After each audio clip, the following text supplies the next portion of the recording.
ఇప్పుడు ఇంజనీర్ కావాలంటే బీటెక్ చదవాలి, లాయర్ కావాలంటే లా చదవాలి, కలెక్టర్ కావాలంటే ఐఏఎస్ కొట్టాలి, పెద్ద పోలీస్ కావాలంటే ఐపీఎస్ పాస్ కావాలి.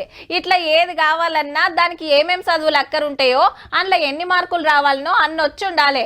అట్లనే డాక్టర్ కావాలంటే 10వ తరగతి అయిపోగానే బైపీసీ గ్రూప్ లో షెరీకై ఎంసెట్ రాసి ర్యాంకు కొట్టి మెడికల్ కాలేజీలో సీట్ వచ్చి 4 ఏళ్ళు చెమట తీస్తే డాక్టర్ అవుతారు. ఇక ముచ్చటేందంటే పెయ్యి మీద తెల్ల కోటు మెడల స్టెథోస్కోప్ వేసుకొని వైద్యం చేయాల్సిన డాక్టర్ గారిని సకల మర్యాదలతోని ముసుగేసుకొని తీసుకొస్తున్నారు పోలీసులు. గంత తప్పేం చేసిండు అంటారా? మనోడు డాక్టర్ అయితే కదా, ఎంబీబీఎస్ చేయకుండానే డాక్టర్ పట్టా తెచ్చుకున్నాడు. యూనివర్సిటీలకు పోలేదు, ఆళ్ళని ఇళ్లను బతింలాడలేదు.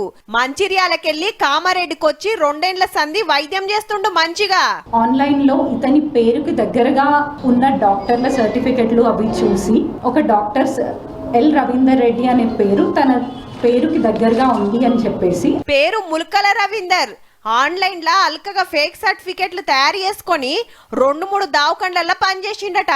ట్రీట్మెంట్ లా ఏడ తేడా కొట్టిందో ఒకరు కంప్లైంట్ ఇస్తే ఎనుకులాడి పట్టుకున్నారు. ట్రీట్మెంట్ లో ఎవరికి ఏం జరగలేదండి, అది హాస్పిటల్ వాళ్ళని కనుక్కున్నాము.